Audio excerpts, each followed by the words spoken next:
একটা শর্টসের মাধ্যমে আমি আর কতটুকুনি শেয়ার করব, তাই এতগুলো পার্ট হয়ে গেল। দেখো, আগের ভিডিওতে তোমাদের দেখিয়েছিলাম না যে আমাদের বৈষ্ণব দিদা গোবিন্দর জন্য ভোগ রান্না করে গোবিন্দকে নিবেদন করছে।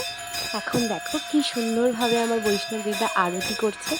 তারপরে গোবিন্দকে ভোগ নিবেদন করার পরে আমরাও বাইরে বসে একটু কৃষ্ণ নাম করলাম। তারপরে আমাদের বৈষ্ণব দাদু খুব সুন্দর গীতা পাঠ করতে পারে, তাই আমাদের একটু গীতা পাঠ করেও শোনালো। তারপরে গীতা পাঠের পরে আমরা আমাদের প্রসাদ গ্রহণ করেছিলাম।